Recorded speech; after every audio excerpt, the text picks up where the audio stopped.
નાની વાતમાં આપણે આજે ગોપાલ દર્શન અંક છે જૂન 2003નું. એમાં છઠ્ઠા પાને નહીં, પાના નંબર આમાં ઉપર નથી આપેલું, પણ છેલ્લા પાને, છેલ્લા 2 પાને 2 પ્રસંગ આપેલા છે કે જો કૃપા ઠાકોરજીની હોય તો પછી આગળ ... એ પ્રસંગ, એમાં 2 પ્રસંગ છે. 2 પ્રસંગ વાંચું છું. એક કોળિયાકનો પ્રસંગ છે, અત્યારે લઈશ. કોળિયાક ગામે શ્રી ઠાકોરજીના કૃપાપાત્ર કુંડલ ગોરધનદાસ અને ગોવિંદદાસ પરમ ભગવદીય થઈ ગયા. તેમને શ્રી ઠાકોરજીએ સ્વમુખે પોતાના આભૂષણ કુંડળની ઉપમા આપી હતી. તેમને જ્યાં ખેલ મનોરથ થાય ત્યાં રસોઈનો અધિકાર આપ્યો હતો. તે જ્ઞાતે ઔદિત્ય બ્રાહ્મણ હતા. ગુણમાલમાં પણ આ વાત આવે છે. એ ગોરધનદાસ તથા ગોવિંદદાસના વંશમાં જ પોતીબા નામના એક માજી એ શ્રી ઠાકોરજીના પરમ કૃપાપાત્ર ભગવદી થઈ ગયા. કોળિયાક શ્રી ઠાકોરજીની પૂર્ણ કૃપાથી 3 સ્વરૂપના ચરણ સેવા બિરાજે છે. પોતીમાં શ્રી ઠાકોરજીની રૂઢી રીતે સેવા કરતા, અષ્ટપ્રહર શ્રી ઠાકોરજીની સેવામાં તદરૂપ રહેતા. હવે સેવા કરતા એક સમય એવું બન્યું કે માજી સેવા કરીને મંદિરના વાડામાં જે જલની કુઈ હતી ત્યાં જારીજી માટે જલની ગાગર ભરવા ગયા.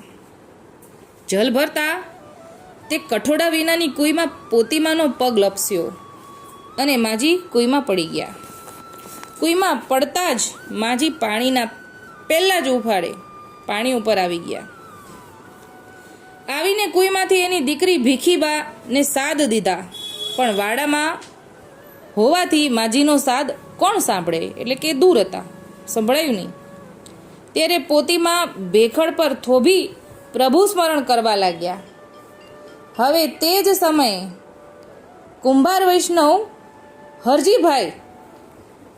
હરજીભાઈના બા જલ ભરવાને આવ્યા. ત્યાં તો પોતીબાને કુઈમાં જાણે જલ ઉપર બેઠા હોય તેમ દેખાણા. ત્યારે હરજીભાઈના બાએ 2-5 માણસને બોલાવી લાવ્યા અને પોતીબાને કુઈમાંથી બહાર કાઢ્યા. પોતીમાં કુઈમાંથી બહાર નીકળ્યા ત્યારે માજીને સૌ પૂછવા લાગે કે માજી, તમને વાગ્યું તો નથી ને? ત્યારે પોતીમાં બોલ્યા કે મને લાગ્યું નથી, હું તો ઓચિંતી કુઈમાં પડી ગઈ. ત્યારે મને કુઈમાંથી જાણે શ્રી ઠાકોરજી આવ્યા અને મને ઝીલી લીધી હોય ને એવું મને લાગતું હતું અને મને દર્શન પણ થયા. આ પોતીબા શ્રી ઠાકોરજીના પૂર્ણ કૃપાપાત્ર ભગવદી હતા. કોળિયાકમાં ગામના માણસો વાતું કરતા કે માજીની માથે ઠાકોરજી વાતું કરતા હોય. અત્યારે આ હળાહળ કળિયુગમાં આવા તાદર્શી વૈષ્ણવના દર્શન થાય છે એ પ્રભુની કૃપા જ કહેવાય. કારણ કે પોતીમાં શ્રી ઠાકોરજીને શરણે થાય 11 થી 12 વર્ષ જ હજી થયા છે, એટલે કે આ 2003 છપાયું છે, એની પહેલાં 11-12 વર્ષ. આવા અનન્ય અને અટંકા વૈષ્ણવજનની રૂઢી રીત હોય. બીજો પ્રસંગ પણ લઈ લઈએ સાથે સાથે. વિષય છે મારે માથે તો સમર્થ ધણી બિરાજે છે. બરવાડા ગામે કંસારા વૈષ્ણવ મોહનલાલ અને વલ્લભદાસ 2 કાકા દાદાના કુટુંબી ભાઈઓ. 2 ભાઈઓ વાસણની ફેરી કરતા અને આસપાસના ભાલના ગામડામાં ફરતા. એ બંને ભાઈ પ્રભુ ઉપર અનન્ય ભાવ રાખતા. પોતાના ધણી ઉપર પૂર્ણ વિશ્વાસ હતો.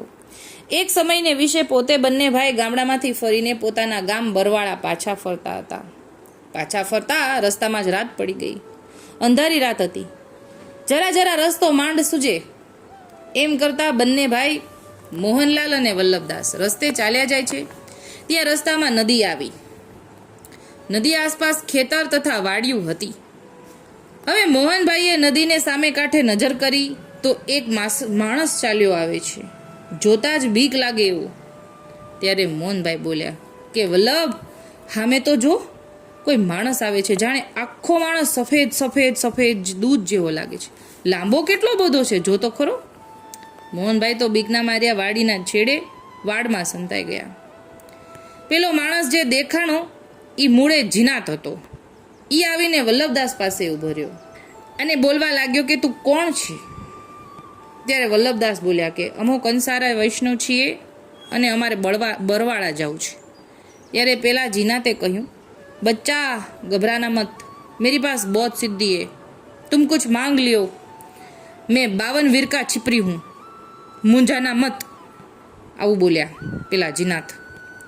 જેના મનમાં ભગવતનો દ્રઢ આશ્રય છે એવા વલ્લભદાસે જરા પણ ગભરાયા વિના કહ્યું કે મારે માથે તો ગોપાલાલ જેવા સમૃદ્ધ ધણી બિરાજે છે, મારે તમારી પાસે કાંઈ નથી જોતું. એમ કહીને વલ્લભદાસ આગળ ચાલવા માંડ્યું. ત્યારે પેલા જીનાતે કહ્યું કે બચ્ચા આગે મશાલ જલતા હે, ગભરાના મત. ત્યારે વલ્લભદાસ બોલ્યા, જે મારી ડોકમાં મારા ધણીની મારા છે અને કપાળમાં કુમકુમનું તિલક છે, મારે બીવું સાને જોવે. એમ કરીને વલ્લભદાસ ચાલતા થયા. આ બધી બીના મોહનભાઈએ નજરે જોઈ અને સાંભળી. ધન્ય છે તેને કે આપણો ધર્મ સાચ્યો અને ઠાકોરજીનો દ્રઢ આશરો છોડ્યો નહીં. ત્યારે વલ્લભદાસે મોહનભાઈને કહ્યું કે એક આશરો જો છૂટી જાય તો જીવન ધૂળ સમાન જાણવું. એવા એક આશરાનું જેને બળ છે ને એવા ભગવદી કોઈ નાય ગાંજ્યા જાતા નથી. એને કોઈ ભૂત પ્રેતાદિક બાધ કરી શકતું નથી, કારણ કે એના માથે તો સમૃદ્ધ ધણી બિરાજે છે. કૌંસમાં લખ્યું છે કે કનુ સાભાર એટલે કે આભાર સહ કનુભાઈના સંગ્રહમાંથી આ પોથીમાંથી લીધેલું છે.